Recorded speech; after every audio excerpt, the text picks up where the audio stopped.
అనకాపల్లి జిల్లాలోని ఇద్దరు కైని గుట్కా వ్యాపారస్తుల మధ్య గ్యాంగ్ వార్ మొదలైంది. అనకాపల్లి పరిసర ప్రాంతాల్లో కైని గుట్కా వ్యాపారం చేసుకునే బాలాజీపై శంకర్ అనే మరో వ్యాపారి దాడికి పాల్పడ్డాడు. వ్యాపారంలో తనకు పోటీ వస్తున్నాడని కోపంతో దారి కాచి కర్రలతో కొట్టి గాయపరిచాడు. వ్యాపారం మానకపోతే తన పైన, తన కుటుంబ సభ్యులపైన చంపుతామని బెదిరింపులకు దిగుతున్నాడని, ఈసారి తన అనుచరులతో తనను చంపేందుకు ప్రయత్నించాడని ఆరోపించారు. బాలాజీపై దాడి జరిగిందన్న విషయం తెలుసుకున్న అతని బంధువులు శంకర్ షాప్ వద్ద ఆందోళనకు దిగారు. బాలాజీపై దాడి చేసిన శంకర్ అతని అనుచరులపై చర్యలు తీసుకోవాలని డిమాండ్ చేశారు.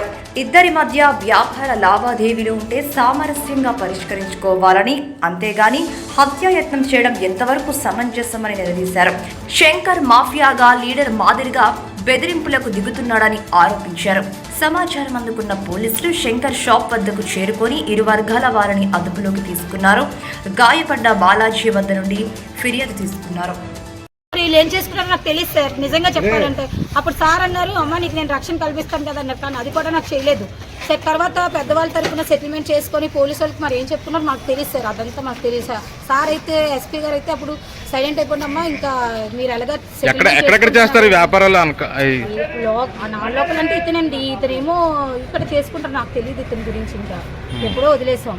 ఇంకా వాళ్ళకి మనకి సంబంధం లేదు. ఎందుకు వాళ్ళకి ఇద్దరు పిల్లలు ఉన్నారు. అతను బాగుండాలి, మనం బాగుండాలి మేము కోరుకుంటుంటే ఇతను రోజు హెరాస్మెంటేనండి. నలుగురిని పంపించడం, కొట్టడం. ఇప్పుడు ఈ రోజు కొట్టి వరకు వచ్చారు, రేపు చంపేస్తే వారినికో ఉంటుంది.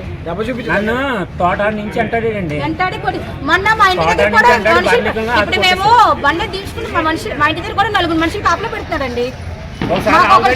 నా బండి పట్టిపోయి కంప్లైంట్ చేస్తే తిరిగి ఇచ్చాను. ఆ అబ్బాయి ఫోన్ కూడా లాగిస్తున్నారు. చాలా టార్చర్లు.